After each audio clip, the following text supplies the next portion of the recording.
اپنے لفظوں میں اس کا ترجمہ یوں کر رہا ہوں کہ اللہ نے بتا دیا ہے کہ دو راستے ہیں، ہدایت والا راستہ، شکر والا راستہ یا کفر والا راستہ۔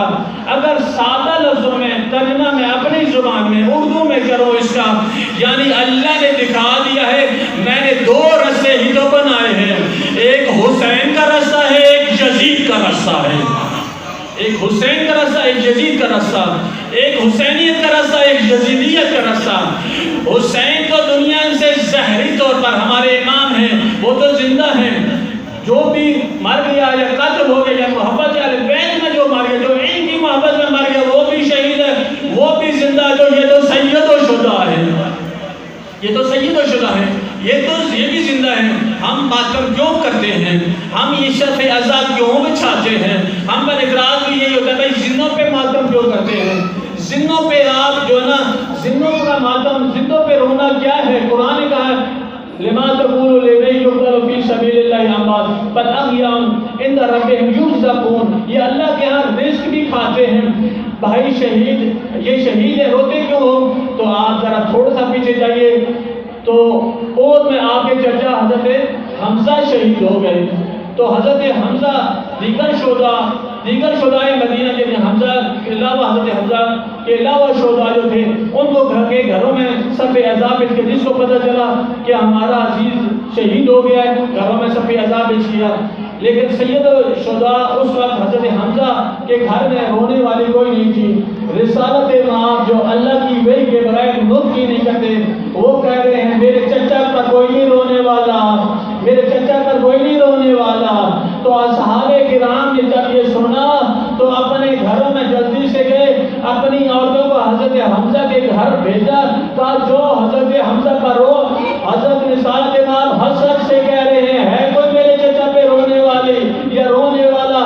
یعنی صحابہ کی بیویاں روئی بھی ہیں اور ماتم بھی ہوا ہے حضرت حمزہ کا، یعنی رونا صحابہ کی ازواج کی سنت بھی ہے، ماتم کرنا ازواج رسول کی سنت بھی ہے، جناب عائشہ کی سنت بھی ہے۔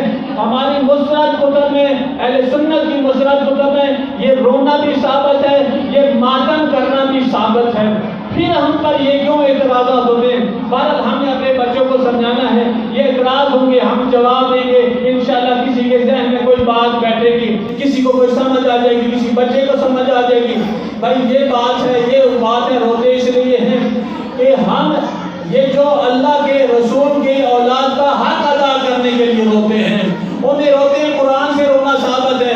حضرت یوسف علیہ السلام کو حضرت یعقوب علیہ السلام ان کی زندگی میں رویا، حالے پتہ ہے ان کو کہ اللہ کی طرف سے پیغام بھی ہے، ان کے پاس وحی بھی ہے، انہیں پتہ بھی ہے کہ حضرت یوسف علیہ السلام زندہ ہیں، اور یہ بھی جب انہوں نے دیکھا تھا کہ میں نے خواب میں دیکھا ہے کہ سورج، چاند اور ستارے مجھے جھک رہے ہیں، مجھے سجدہ کر رہے ہیں، تو جب یہ خواب میں دیکھا تو اپنے بابا کو خواب سنایا، کہا بیٹا یوسف یہ خواب کسی اہل کو نہیں بتانا، اس سے ثابت یہ ہوا کہ بچپنا ہے، حضرت یوسف علیہ السلام کا بچپنا ہے، بتا رہے بابا میں نے خواب میں دیکھا ہے سورج، چاند، ستارے مجھے جھک رہے ہیں، مجھے سجدہ ریز ہو رہے ہیں۔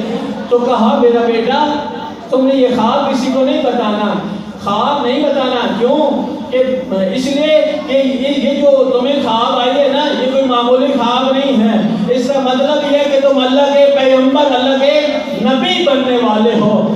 تو یہ بات جب اپنے بیٹے کو حضرت یعقوب علیہ السلام اللہ کے نبی بتا رہے ہیں تو پیغمبر بننے والے، ابھی چھوٹا سا سن ہے، چند سال کا سن ہے، یہ خواب چند سال کے سن میں آیا ہے، حضرت یوسف علیہ السلام کو بتا رہے ہیں کہ یہ پیغمبر بتا رہے ہیں کہ تم نبی بننے والے ہو۔ نبی تو وہی بنتا ہے جو زندہ ہو، جو زندہ ہو، زندہ۔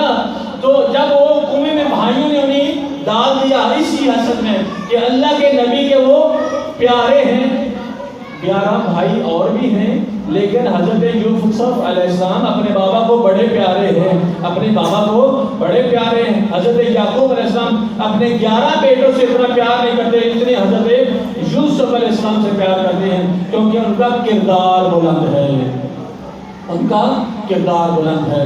پھر دوستو اگر اللہ کا کردار بنیادی چیز ہے، اللہ کے نبی کے پاس ہی اللہ کا نبی حضرت نوح علیہ السلام اور اللہ کا نبی حضرت نوح علیہ السلام کا بیٹا آنکھوں کے سامنے ڈوبنے لگا، کہنے لگا بابا میں تو پہاڑ پر چڑھ جاؤں گا، یہ پہاڑ مجھے اس طوفان سے، یہ طوفان نوح تھا، پوری دنیا پہ وہ طوفان چڑھ گیا، پانی پہاڑوں پہ چڑھ گیا۔ حضرت نوح علیہ السلام نے سمجھایا خبردار بیٹا، آج پہاڑوں سے تو نہیں، آج تو پہاڑ ڈوب جائیں گے، تو کیسے بچے گا؟